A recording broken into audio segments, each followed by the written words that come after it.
Berbeda dengan di alam rohani, kali ini mereka harus hidup berbalutkan jasad, salah satu makhluk yang mereka ciptakan. Sebuah gabungan antara roh dengan jasmani yang telah mereka modifikasi. Terdapat begitu banyak dorongan yang disebabkan tubuh jasmani tersebut yang belum pernah mereka rasakan sebelumnya. Hal ini menjadi tantangan tersendiri bagi mereka berempat. Di samping itu, terdapat juga rasa permusuhan dan saling menyalahkan di antara mereka atas pengusiran dari alam rohani tersebut. Mereka tidak menyadari bahwa di alam diri mereka saat ini terdapat 7 lapisan, yaitu roh suci, hati, nafsu, rasa, akal, pikir, dan tubuh jasmani. Berbeda dengan ketika mereka berempat masih berada di alam rohani. Meskipun begitu, mereka semua berusaha menjalankan hukuman ini sebaik mungkin, berharap suatu saat Yang Maha Pemaaf akan berkenan mengizinkan mereka kembali ke alam rohani. Kamu sudah paham sampai sini bahwa keempat Muhammad itu berbeda dengan kita manusia? Iya, Bu. Apa aja perbedaannya? Mereka punya kodrat internal yang sangat besar dibandingkan kita, bermiliar-miliar kali lipat. Dan fitrah mereka murni 100% satu jenis aja, sedangkan kita campur-campur di antara mereka berempat. Betul. Kamu tahu nggak apa implikasi dari kenyataan ini? Implikasi? Apakah yang Ibu sebutkan sebelumnya, bahwa jika fitrah cuma satu jenis aja, mengakibatkan sifat manusia ekstrim dan tidak fleksibel? Betul sekali. Berbeda dengan kita manusia yang bisa memilih untuk menggunakan sifat api, sifat air, sifat tanah, atau sifat angin dalam pilihan hidup kita sehari-hari, Ifrit, Khidir, Adam, dan Eva cuma bisa bersikap sesuai kodrat mereka tersebut. Oh ya? Iya. Dalam pemahaman saya sampai titik ini, komposisi fitrah manusia itu mempengaruhi kecenderungan sifat manusianya. Kalau seseorang dominan Ifrit, maka sifatnya cenderung berapi-api. Kalau dominan Khidir, sifatnya air. Adam, tanah. Eva, angin. Seperti itu kan, Bu? Betul. Tetapi informasi tersebut merupakan generalisasi, secara umum aja. Kalau kita mau bicara lebih spesifik, sebenarnya setiap individu bisa memilih mau menggunakan sifat fitrah yang mana di antara 4 itu dalam kehidupannya sehari-hari. Semakin sering ia memilih salah satu sifat, semakin mudah baginya untuk bersikap seperti itu secara otomatis di masa depan. Oh ya? Iya. Jadi, kalau saya selalu memilih untuk berapi-api, sikap saya di masa depannya jadi dominan Ifrit. Bukan sebaliknya, jika saya dominan Ifrit, maka saya cenderung akan berapi-api ya, Bu? Dua-duanya betul. Oh, jadi sifat dan kecenderungan manusia ada 2 faktor sekaligus di sini ya? Yaitu kodrat dan irodat, bukan cuma kodrat doang. Iya. Ah, begitu. Dengan kata lain, kecenderungan seseorang untuk bersifat api, air, tanah, atau angin bisa dibentuk dalam masyarakat ya, Bu? Tepat sekali, itu yang ingin saya sampaikan. Contoh agama Islam. Dalam agama Islam, kecenderungan yang dianggap paling mulia adalah sifat-sifat Khidir sebenarnya. Lemah lembut, jujur, santun dalam bertutur kata, tidak frontal, rendah hati, atau dalam budaya Jawa, mendem jero. Benar nggak?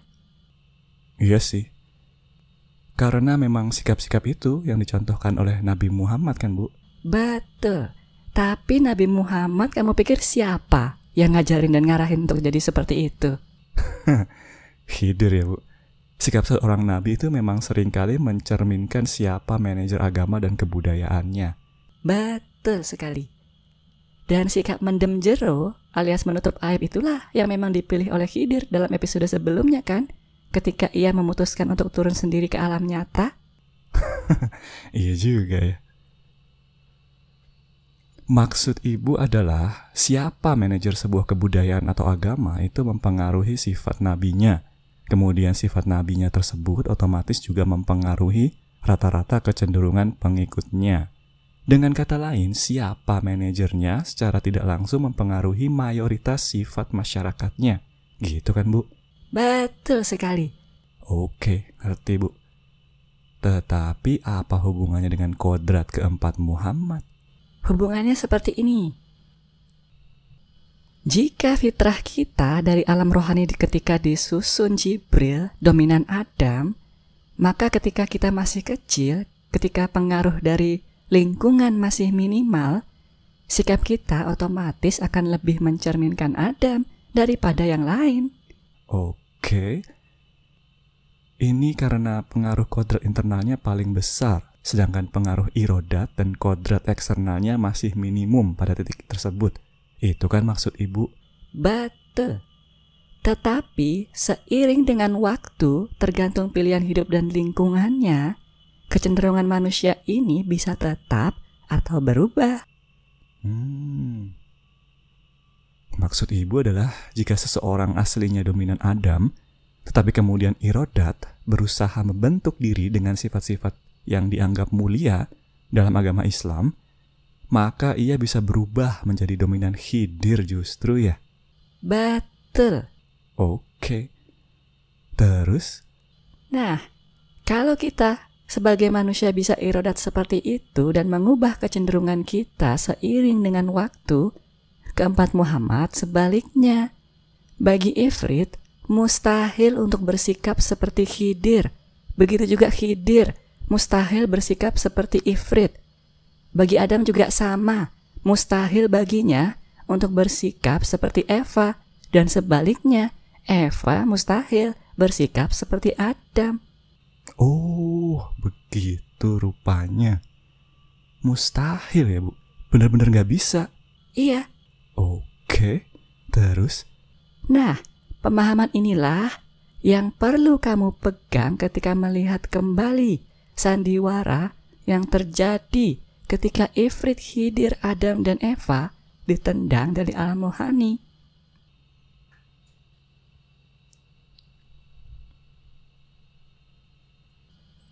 Kamu tahu tentunya argumentasi Ifrit alias iblis ketika menolak untuk menyembah kepada Adam. Oh, tahu, Bu. Yang selalu disebutkan itu adalah perkara beliau terbuat dari api, sedangkan Adam dari tanah. Menurutnya, api itu lebih mulia dari tanah. Jawaban ini mengindikasikan bahwa beliau Ifrit ini arogan, sebuah bentuk pembangkangan terhadap Yang Maha Esa. Makanya ditendang dari alam rohani. Betul. Arti tersuratnya begitu. Akibat pemahaman ini, sifat seperti Ifrit ini dalam sebagian masyarakat dianggap sebagai sesuatu yang negatif. Betul nggak? Iya. Padahal bukan itu permasalahannya ya, Bu. Alasan sebenarnya Ifrit ditendang dari alam rohani sama aja dengan Adam, Eva, dan Khidir. Kejadian tersebut hanyalah sebuah sandiwara untuk menentukan peran masing-masing dari kelima Nur Muhammad dalam rangka mewujudkan kehendak statis Allah, yaitu menciptakan pemimpin atau khalifah di alam semesta. Betul sekali. Allah sejak awal juga tahu bahwa begitulah sifat Ifrit. Allah sejak awal memberikan perintah menyembah Adam dengan pemahaman bahwa Ifrit pasti akan langsung membantahnya. Iya, Bu. Kesimpulannya, sikap membangkang itu bukanlah monopoli Ifrit. Kenyataannya adalah baik Adam, Eva maupun Khidir, semuanya juga punya kodrat seperti itu.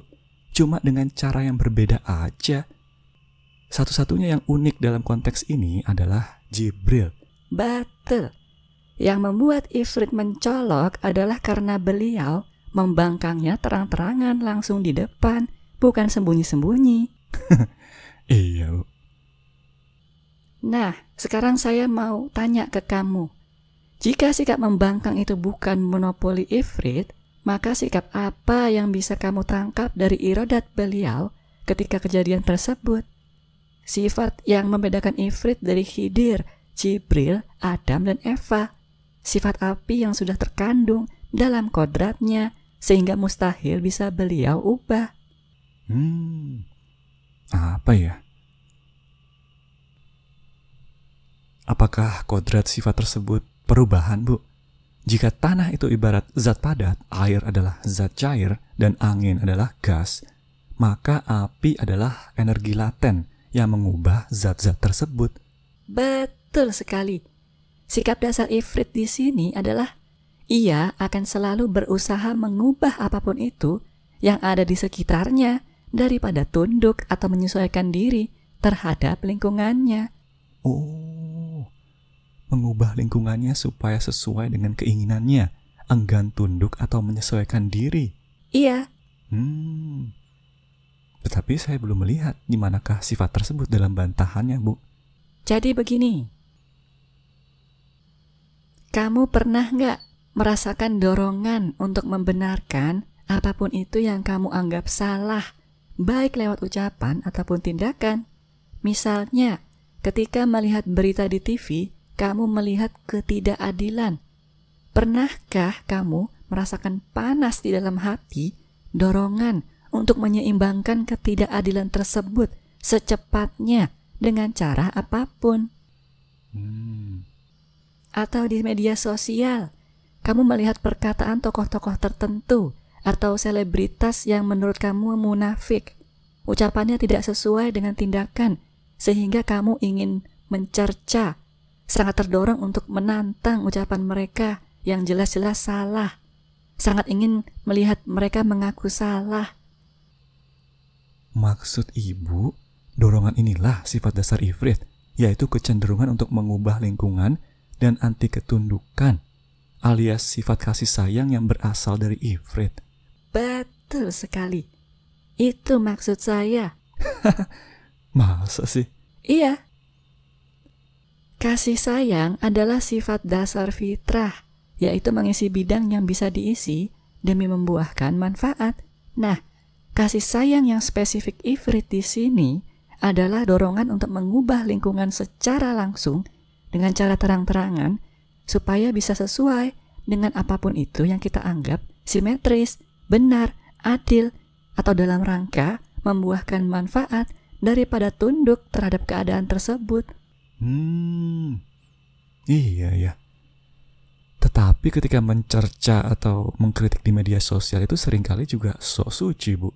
Kalau itu sih karena sudah terbiaskan nafsu. Setiap tindakan manusia itu kan memang selalu ada nafsu dan fitrahnya. Oh iya. Jadi sebenarnya tindakan untuk mengkritik terang-terangan atau membantah di depan mata bukanlah permasalahannya. Permasalahannya adalah definisi adil, benar atau sesuai bagi individu manusia itu seringkali sudah terbiaskan nafsu rasa aku, rasa suci dan rasa minta puji ya Bu. Sehingga apa yang kita anggap adil sebenarnya tidak seimbang. Apa yang kita anggap benar sebenarnya salah jika ditimbang di hadapan yang maha adil. Betul sekali. Dan karena manusia juga memiliki kodrat kurang, salah, dan lupa. Oh iya. Kesimpulannya, Ifrit dikatakan kafir dalam ayat-ayat ini bukanlah karena beliau membantah secara langsung apa yang menjadi perintah yang maha kuasa, bukan karena ia tidak mau tunduk kepada Adam, melainkan karena bantahannya tersebut sudah terbiaskan nafsu rasa aku, rasa suci, dan rasa minta puji ya Bu. Betul sekali. Pantesan kata Jibril, seandainya kala itu Ifrit menjawab dengan pernyataan bahwa Allah lah yang patut disembah, beliau sebenarnya masih bisa lulus ya. Begitulah. Kalau Ifrit tidak tercemari nafsu, ia seharusnya bisa menjawab seperti itu. Sayangnya, ia justru fokus pada kedudukan relatif dirinya jika dibandingkan dengan Adam. Bayangkan saja, Ifrit mengklaim dirinya lebih mulia dari Adam di hadapan Zat yang maha mulia dan memuliakan. Iya ya. Kalau diucapkan seperti itu jadi terlihat jelas betapa Ifrit sedang menggunakan hak prerogatif Allah dalam jawabannya tersebut ya. Iya. Tetapi saya belum bisa melihat di manakah kodrat ifrit yang mengubah lingkungannya tadi mewujud dalam sandiwara ini. Ada beberapa perwujudan kodrat ifrit di situ yang saya sudah pahami. 1. Dari ayat-ayat tersebut, Ifrit bilang bahwa beliau lebih mulia dari Adam. Pertanyaannya adalah, dari mana kamu tahu bahwa Adam tidak merasa paling mulia dari keempat saudaranya yang lain? Dari mana kamu tahu Khidir tidak berpikir serupa atau bahkan Eva? Maksud ibu adalah masing-masing dari keempat Muhammad sejatinya merasa diri mereka yang paling mulia dibandingkan yang lain. Tetapi karena kodratnya yang berapi-api, karena kecenderungannya untuk anti ketundukan terhadap sesuatu yang dianggapnya kurang tepat, cuma Ifrit yang terang-terangan membantah. Iya. Hal ini sudah terbukti kenyataannya. Oh ya? Bahwa masing-masing dari mereka merasa yang paling mulia dibandingkan yang lain? Iya. Ketika mereka mulai membimbing anak keturunan mereka di alam nyata. Oh iya. Mereka saling merasa ajaran mereka yang paling benar ya, Bu? Betul. Dan kalau nggak terpaksa, mereka sebenarnya juga nggak akan bekerja sama ya, Bu? Betul. 2. Ifrit diuji lewat Adam. Pertanyaannya adalah, mengapa lewat Adam? Mengapa tidak lewat Eva, Jibril, atau Khidir? Oh iya.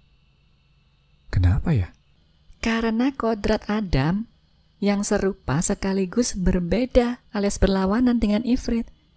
Serupa sekaligus berlawanan? Apa, Bu?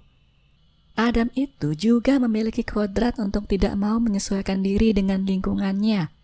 Tetapi, kalau Ifrit akan mengubah dirinya dengan segala cara agar bisa mempengaruhi lingkungannya, Adam akan selalu mempertahankan jati dirinya, tidak peduli perubahan apapun yang terjadi di lingkungannya. Iya ya, cocok dengan karakteristik zat padat yang strukturnya solid alias tidak berubah. Begitulah. Dengan menguji lewat Adam, Ifrit yang memiliki kodrat untuk selalu berusaha mengubah lingkungannya akan melakukan segala macam cara untuk membuktikan dirinya benar, akan mengubah-ubah dirinya agar bisa membuktikan bahwa Adam itu kurang mulia jika dibandingkan dirinya. Bagaimana caranya? Dengan selalu menggoda, menguji, dan menantang Adam, dan otomatis juga termasuk anak-anak Adam. Inilah salah satu artinya ketika dikatakan Ifrit memilih peran antagonis dalam sandiwara turun dari surga tersebut. Iya ya, peran yang selalu diisinya sampai akhir zaman ya, Bu? Betul, peran yang sangat sesuai dengan kodratnya. Coba perhatikan ayat-ayat berikut ini. Jelaskan bahwa betapa sifat tersebutlah yang tercermin di sini.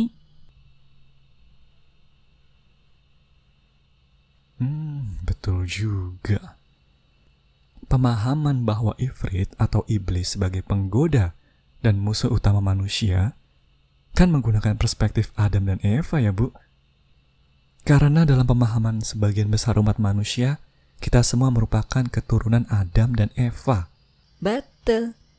Tetapi di mata Ifrit, tindakannya itu sebenarnya adalah usaha pembuktian bahwa Adam itu tidak lebih mulia daripada Ifrit ya?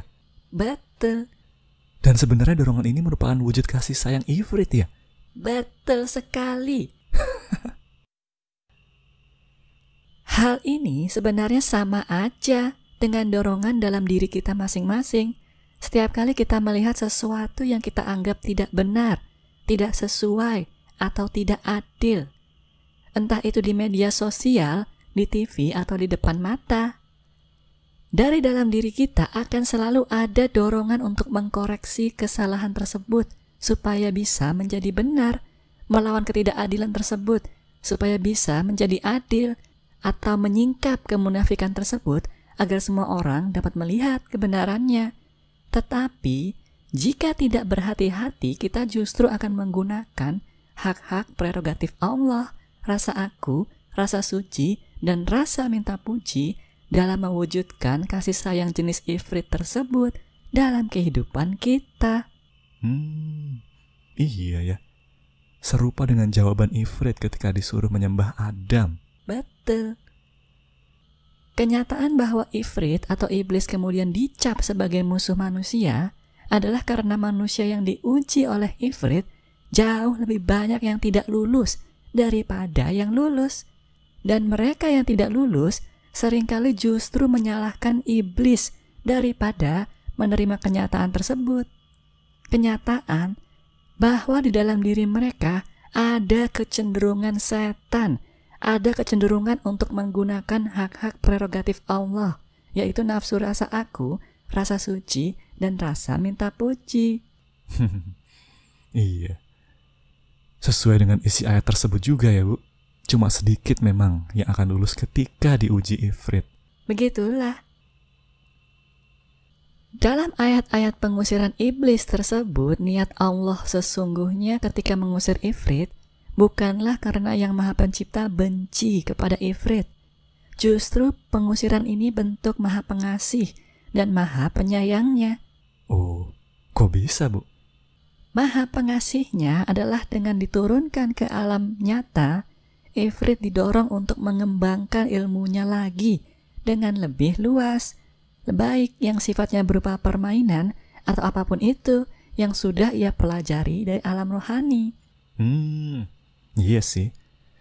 Asumsinya dibandingkan dulu ketika pertama kali ditendang, sekarang beliau ifrit pasti sudah menguasai banyak sekali cara untuk menguji manusia yang berbeda-beda ya, Bu. Beliau pasti hafal banget sifat setan yang tersembunyi di dalam diri manusia kan, Bu? Iya, betul. Kedua, Maha Penyayangnya adalah ifrit ditendang agar beliau bisa menyadari dan memahami bahwa Yang Maha Pencipta itu juga maha luas ilmunya, bahwa kekuasaan ifrit sampai titik itu masihlah belum ada apa-apanya. Iya ya. Dibandingkan dulu, sekarang ifrit tentu lebih sadar batas-batas kekuasaan beliau setelah diberi tantangan membimbing umat manusia ya, dan gagal. Betul. Ngerti, Bu. Kalau gitu kamu sampaikan kesimpulannya. Siap, Bu. 1. Setiap individu manusia memiliki sifat kasih sayang campuran jenis ifrit, khidir, Adam, dan Eva. Hal ini merupakan kodrat internal, tetapi juga sekaligus irodat dan kodrat eksternal. Sebab kita bisa memilih mau menggunakan jenis fitrah yang mana dalam kehidupan sehari-hari. Dan pilihan kita tersebut dipengaruhi juga oleh lingkungan tempat kita berada. Betul. 2. Hal ini berbeda dengan keempat Muhammad. Ifrit tidak bisa bersikap seperti Khidir. Khidir tidak bisa bersikap seperti Adam. Adam tidak bisa bersikap seperti Eva. Dan Eva tidak bisa bersikap seperti Ifrit. Kodrat mereka berbeda dan terpisah antara satu dengan yang lain. Betul. 3. Contoh sifat kasih sayang ifrit yang ada di dalam diri kita adalah dorongan untuk mengubah lingkungan yang kita anggap tidak adil menjadi adil, tidak sesuai menjadi sesuai, atau tidak benar menjadi benar daripada tunduk terhadap lingkungan tersebut. Betul. Sayangnya, apa yang menurut kita adil, sesuai, atau benar dapat dibiaskan oleh nafsu rasa aku, rasa suci, dan rasa minta puji. Dan juga kodrat kita kurang, salah, dan lupa. Betul. 4. Oleh karena itulah kita harus selalu sadar akan dorongan ini dan tantangannya. Sebelum mengikuti dorongan kasih sayang ifrit tersebut, kita sebaiknya memastikan bahwa diri kita akan mampu melaksanakannya dengan kemurnian niat yang lulus di hadapan Allah, supaya tidak menjadi sia-sia, supaya menjadi amalan yang diterima Yang Maha Kuasa. Betul. 5. Sesuai dengan poin nomor 1 tadi, kita sebenarnya dapat memilih mau menggunakan sifat ifrit, Adam, Khidir, ataupun Eva dalam situasi yang berbeda-beda. Ada kalanya pilihan yang paling sesuai adalah ifrit, tetapi dalam situasi yang berbeda bisa jadi justru ifrit merupakan pilihan yang paling tidak tepat. Betul. Udah, Bu. Ada lagi nggak? Ada. 6. Kalau kita mau memperbesar kemungkinan lulus ujian kehidupan, kita harus mengubah pola pikir bahwa iblis merupakan musuh manusia menjadi iblis merupakan penguji bagi umat manusia. Musuh utama manusia adalah sifat setan yang ada di dalam diri manusia sendiri, yaitu nafsu rasa aku, rasa suci, dan rasa minta puji. Oh iya, setan itu tidak sama dengan iblis ya, Bu? Betul. 7. Dengan bantuan malaikat muqarrabin lummah dan syariat, kita akan dibimbing agar bisa memilih sifat kasih sayang mana yang paling cocok dengan ujian kehidupan yang sedang kita alami. Oh iya? Iya, supaya irodat bersih kita hasilnya maksimal. Begitu rupanya. Misalnya jika kita tidak mampu melawan ketidakadilan dengan keikhlasan mencukupi, kita akan diarahkan untuk bersikap seperti Adam ya, daripada Ifrit. Pokoknya berusaha mempertahankan diri, jangan sampai terseret keadaan. Betul sekali. Sebaliknya, jika kita dianggap mampu, malaikat muqarrabin akan mengarahkan agar kita menjadi seorang Ifrit dan berusaha mengubah ketidakadilan tersebut menjadi lebih adil. Oke, Bu. Saya ngerti sampai sini. Selanjutnya apa? Selanjutnya kita melihat sandiwara tersebut dari perspektif Muhammad yang lain.